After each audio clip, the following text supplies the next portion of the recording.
Hello प्यारे बच्चों, कैसे हो आप लोग। देखो, अभी तक हम लोग वेक्टर्स के बारे में काफ़ी कुछ चीज़ें सीख चुके हैं।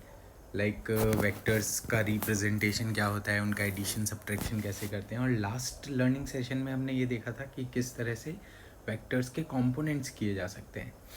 तो आज के इस सेशन में हम लोग बहुत ही इंपॉर्टेंट चीज़ देखने वाले हैं, दैट इज़ यूनिट वेक्टर्स। और कुछ हम इसकी क्वेश्चंस भी करेंगे, कुछ अब तक के पढ़े हुए टॉपिक्स पे कुछ डिस्कशन भी करेंगे। तो व्हाट इज़ यूनिट वेक्टर्स। तो बेसिकली जैसे नाम से ही पता चल रहा है हमें, ऐसे वेक्टर्स जो जिनका मैग्नीट्यूड 1 हो, यूनिट हो, उनको हम यूनिट वेक्टर्स बोलते हैं। ठीक है। तो वेक्टर्स विद यूनिट मैग्नीट्यूड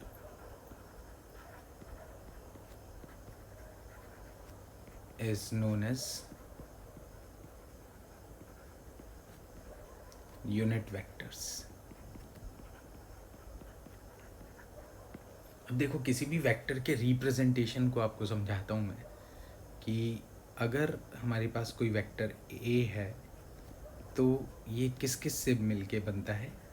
एक तो इसके मैग्नीट्यूड से, दूसरा इसकी डायरेक्शन होती है इसमें।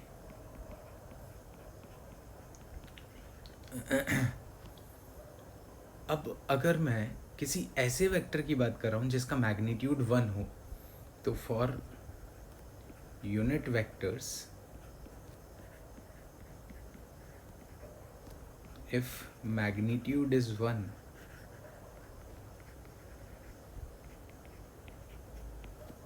अगर मैग्नीट्यूड 1 हो जाए तो हमारे इस एक्सप्रेशन में हम यूनिट वेक्टर को इस तरह से रिप्रेजेंट करते हैं, है ना। मतलब इसको बोलते हैं कैप। वेक्टर का साइन एरो से होता है तो यूनिट वेक्टर का साइन कैप से होता है। इसमें ये फर्स्ट टर्म 1 बन जाएगा और सिर्फ डायरेक्शन रह जाएगा। फर्स्ट टर्म क्या है, मैग्नीट्यूड है, वो तो 1 बन गया और सिर्फ डायरेक्शन बन गया। तो यूनिट वेक्टर क्या है, ये एक ऐसा वेक्टर है जो डायरेक्शन के काम आता है, जो किसी वेक्टर की डायरेक्शन को रिप्रेजेंट करता है। तो इट रिप्रेजेंट्स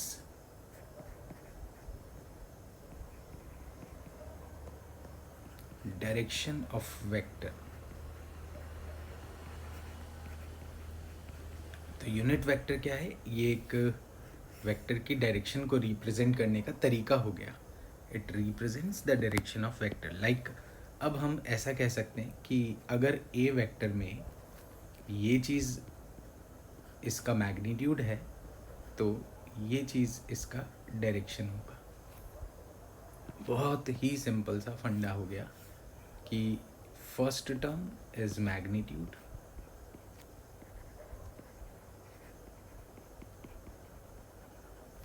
और सेकेंड टर्म इज डायरेक्शन।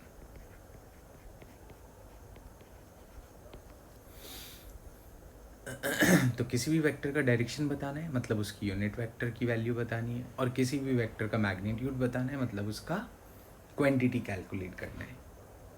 ठीक है। अब हम यहाँ से एक और चीज़ बता सकते हैं कि what is the formula of unit vector. तो it is vector divided by magnitude of vector. Vector divided by magnitude of vector, this is known as unit vector. तो ये एक सिंपल सा फंडा है किसी भी वेक्टर की डायरेक्शन को कैलकुलेट करने का। डायरेक्शन निकालनी है मतलब यूनिट वेक्टर निकालना है, हमेशा याद रखना। अब यूनिट वेक्टर किसी भी वेक्टर का रिप्रेजेंट करना हो, like if we have a vector C, अगर वेक्टर है vector C, then its direction और यूनिट वेक्टर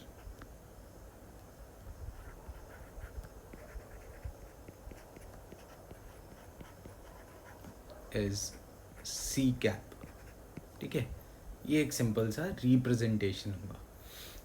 अब इसके अलावा 3 ऐसी डायरेक्शंस हैं जिनको हम अलग रिप्रेजेंटेशन से बनाते हैं। वाई डायरेक्शन को हम लिखते हैं जे कैप, एक्स डायरेक्शन को हम लिखते हैं आई कैप और जेड डायरेक्शन को हम लिखते हैं के cap. This is x direction, vector which shows x direction is I cap. Vector which shows y direction is j cap. And vector which shows z direction is k cap.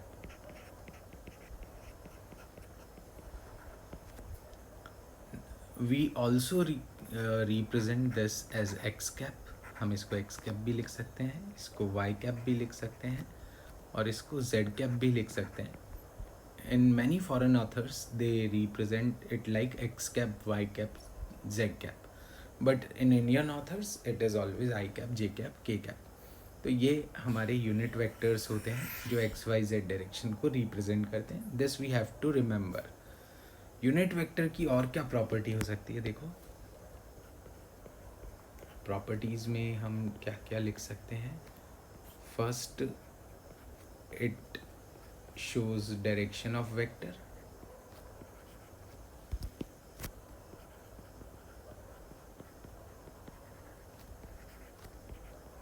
और second, unit vector is vector divided by its magnitude. ये unit vector की value formula हो गया. And third, we can say magnitude of any unit vector is always 1. Simple सी properties है, just to remember. मैंने यहाँ पे सब लिख दिए. तो ये चीज़ ध्यान रखना हमेशा. किसी भी वेक्टर को जैसे फॉर्म करना है तो हम क्या करते हैं? For any vector we always use two things. One is magnitude, other is unit vector. मतलब मैं डायरेक्शन को यूनिट वेक्टर लिख सकता हूँ, है ना. जैसे कोई भी वेक्टर ए है तो इट इज़ ए का magnitude and its unit vector. तो this is all about unit vector. Very important thing it is. Vectors में इसका बहुत इम्पॉर्टेंट रोल होता है. हम इसके कई क्वेश्चंस भी देखेंगे. अब इसके ऊपर बेस्ड और अपने पिछले टॉपिक्स पे बेस्ड कुछ न्यूमेरिकल प्रॉब्लम्स डिस्कस करते हैं जो बहुत ही बेसिक लेवल की भी है और कॉम्पिटिटिव एग्ज़ाम्स में भी पूछी जाती है इसी पैटर्न के. देखो क्या दिया है. A boy moves 4 metre south, 5 metre in direction of east of north. देखो बहुत ही बढ़िया सवाल है. एक बॉय है जो 4 मीटर साउथ में जाता है. It is displacement d1 4 metre और डायरेक्शन मैंने डाउनवर्ड रिप्रेजेंट किया है. It is south. Another vector is in east of north. देखो ईस्ट ऑफ नॉर्थ कैसे बनाते हैं, हमेशा ध्यान रखना.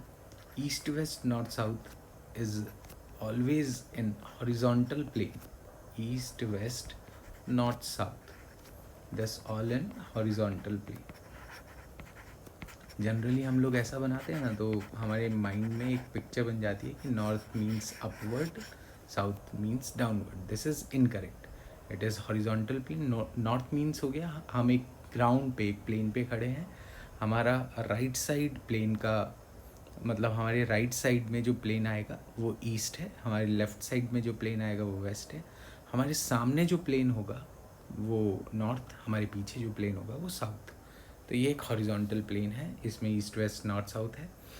अब कोई भी एंगल 37 डिग्री जैसे ये दिया है, this is measured in the direction of east of north.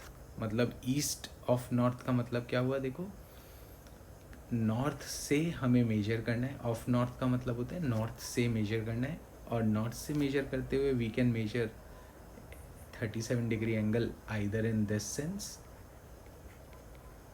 और इन दिस सेंस. हम दोनों तरफ 37 डिग्री नॉर्थ से मेजर कर सकते हैं. ऑफ नॉर्थ का मतलब है वी हैव टू मेजर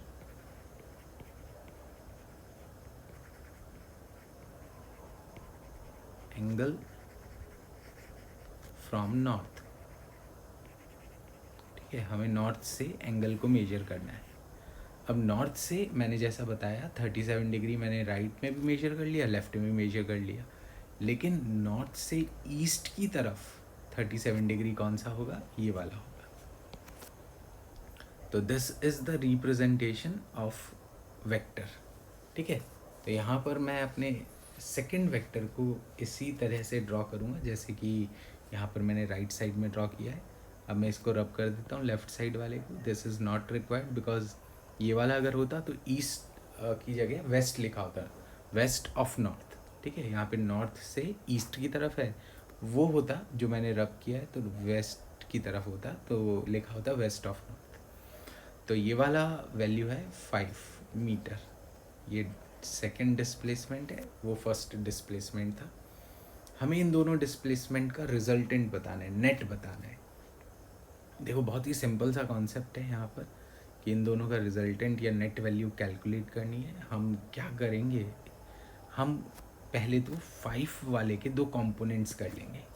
देखो 2 कंपोनेंट्स में एक कंपोनेंट इधर आएगा रेक्टेंगुलर कंपोनेंट्स में, और एक कंपोनेंट इधर आएगा। जैसा कि मैंने आपको कंपोनेंट के टाइम पे बताया था, जो एंगल वाली साइड होती है वो हमेशा cos थीटा कंपोनेंट देती है। तो ये वाला कंपोनेंट बन जाएगा 5 cos 37 adjacent to the angle, ये वाला कंपोनेंट 5 sin 37। तो जो D2 हमारा डिस्प्लेसमेंट है उसमें x डायरेक्शन के अलाउंग और y डायरेक्शन के अलाउंग 2 कंपोनेंट्स आ गए। x वाले कंपोनेंट को हमने लिखा 5 sin 37, y वाले कंपोनेंट को लिखा 5 cos 37। sin 37 is always 3/5, cos 37 is always 4/5, and it is 3, it is 4। ये इस तरह से हमने कंपोनेंट्स लिख दिए।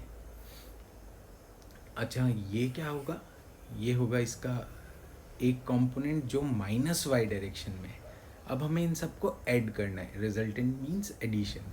तो देखो D1 vector plus D2 vector का रिजल्टेंट बताना है हमें। तो D1 वेक्टर में x of D1 plus x of D2 ऐसे ऐड करेंगे, x को x में ऐड कर दो और इसके साथ लगा दो डायरेक्शन i कैप, क्योंकि x कंपोनेंट है।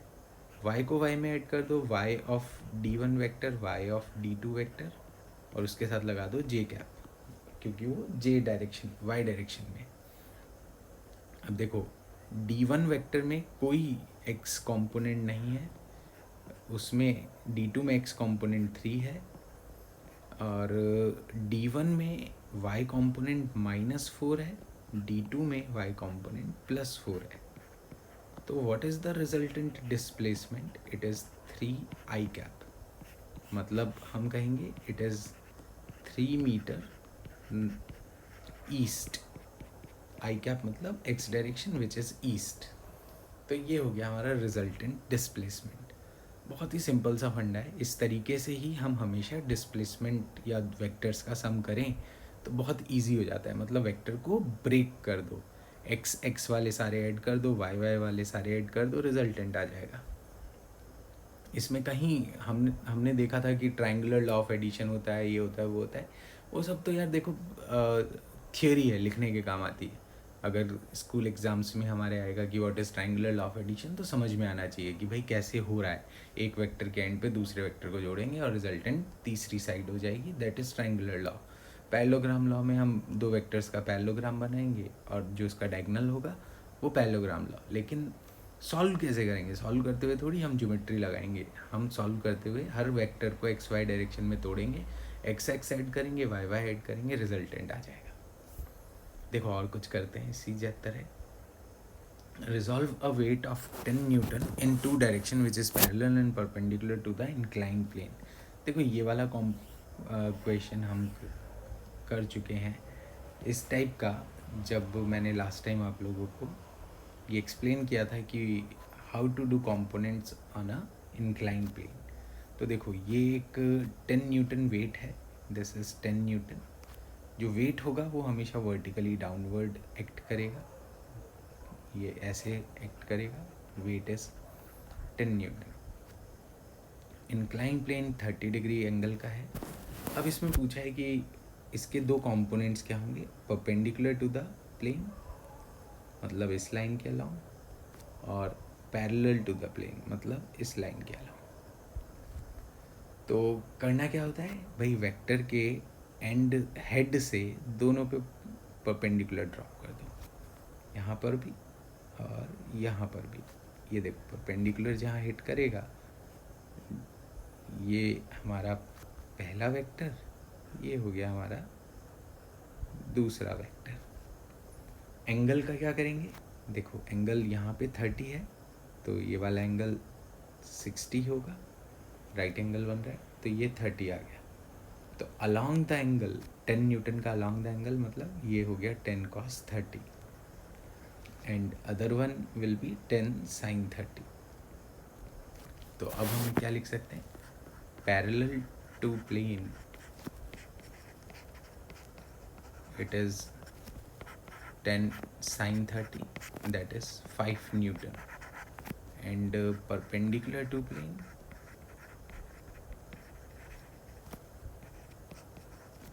it is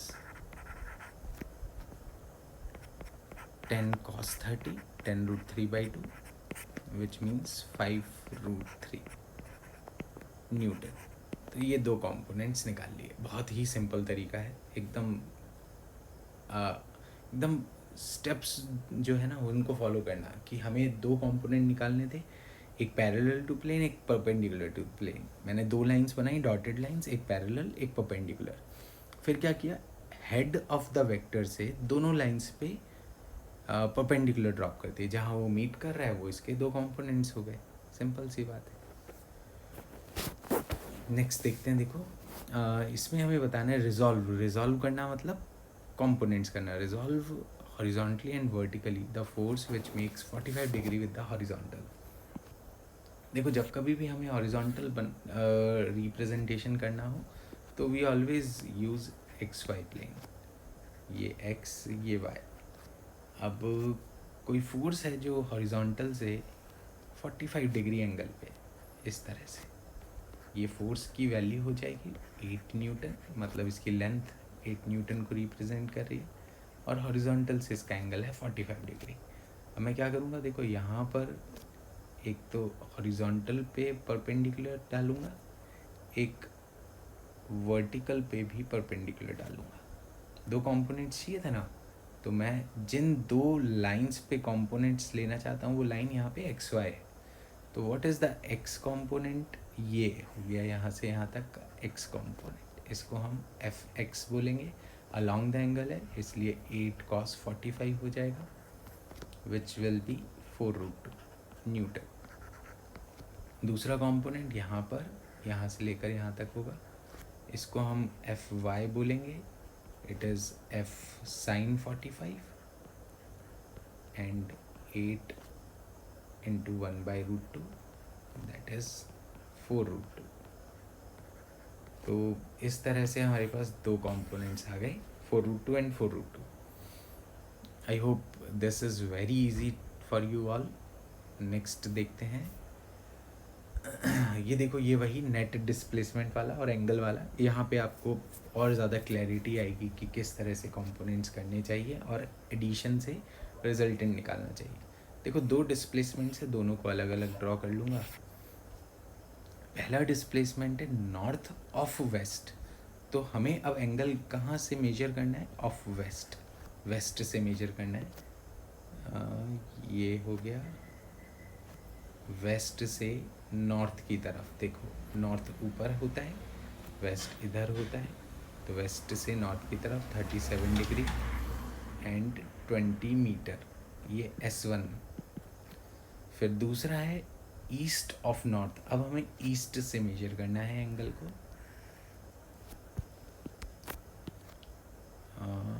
ये ऐसे देखो ईस्ट से मेजर किया नॉर्थ की तरफ, ये ईस्ट है और उधर नॉर्थ हो गया, और ये वाला S2 है 50 metre,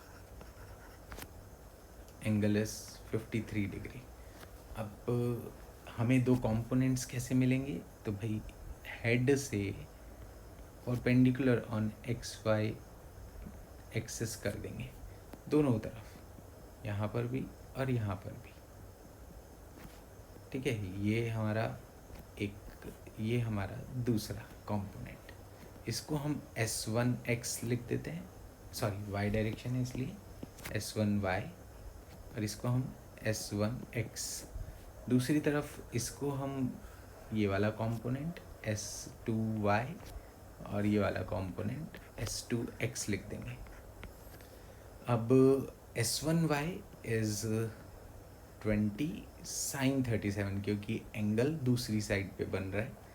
sin 37 is 3/5 and it will become 12 metre. In S1x angle इसी साइड है इसलिए cos 37, तो it is 20 into 4/5, 16 metre. Similarly, on other side we have S2x 50 cos 53. Cos 53 is 3/5. That is 30 metre, और ये हो जाएगा 50 sin 53, that is 50 into 4/5, 40 metre. ठीक है, ये इस तरह से हमारे पास अलग अलग सारी वैल्यूज़ आ गई। अब देखना मैं S1 के x और S1 के y कंपोनेंट्स को और यहाँ पर S2 के x और S2 के y कंपोनेंट्स को लिख लेता हूँ। S1 का x और y कंपोनेंट क्या बना, देखो x डायरेक्शन में नहीं है x कंपोनेंट, वो माइनस x डायरेक्शन में लेफ़्ट साइड में है, इसलिए मैं इसको -16 लिखूँगा। वो ऊपर है प्लस डायरेक्शन है इसलिए +20। सिमिलरली इधर अगर हम देखें तो S2x राइट साइड में it is +30, S2y Y direction में it is +40। Now we will add them. S vector net displacement vector is -16 + 30। देखो x को ऐड करो, आई कैप लगा दो क्योंकि x डायरेक्शन है ये। फिर y को ऐड करो 20 + 40 और इसके साथ j कैप लगा दो, तो क्या बन गया, it is 14 I cap plus 60 j cap. This is resultant displacement. ठीक है, नेट डिस्प्लेसमेंट इसको ऐसे रिप्रेजेंट करेंगे। इन एनी केस कभी पूछा जाए what is the magnitude of this displacement, मान लो इसका मैग्नीट्यूड निकालने को कहा जाता है, इसमें तो नहीं कहा गया है बट इन एनी केस कभी कहा जाए तो इस वेक्टर को हमने लिखा है 14 आई कैप प्लस 60 जे कैप। तो what is the representation of this vector, ये ऐसा वेक्टर है जो x डायरेक्शन में 14 है और y डायरेक्शन में 16 है, 60 है सॉरी, ये है 14 एंड 60। तो इस वेक्टर का रिजल्टेंट क्या हो गया, ये हो गया। This always represents the vector s magnitude, इसको हम वेक्टर s बोलेंगे क्योंकि इन दोनों का सम है और रिजल्टेंट है। तो अब इस टाइप के क्वेश्चंस में हमेशा मैग्नीट्यूड क्या होगा, तो कोई भी ऐसा वेक्टर जो a I cap plus b j cap form में होगा उसका मैग्नीट्यूड हमेशा, क्योंकि वो आई कैप जे कैप क्या है, परपेंडिकुलर है ना, तो हमेशा हाइपोटेनियस बनाएगा, तो मैग्नीट्यूड हमेशा √a² प्लस b² होगा। तो यहाँ पर भी हमारा magnitude of s vector √14² plus 60² इसके बराबर हो। तो अगर पूछा जाए कि मैग्नीट्यूड क्या होगा तो हम ऐसे निकाल सकते हैं, और अगर यहाँ पे एंगल पूछा जाता तो we can write tan theta is equals to 60/14। ये रिजल्टेंट का डायरेक्शन है और ये रिजल्टेंट का मैग्नीट्यूड है। तो आई होप बच्चों आप लोगों को सभी चीज़ें बहुत अच्छे से समझ में आ गई होंगी, और इन सभी को एक बार ज़रूर रिवाइज़ करना, और कोई भी डाउट हो, कोई भी चीज़ पूछनी हो तो कमेंट बॉक्स में ज़रूर कमेंट करना. And if you like the session, please hit the like button and subscribe button. Thank you so much for watching this video. Thank you.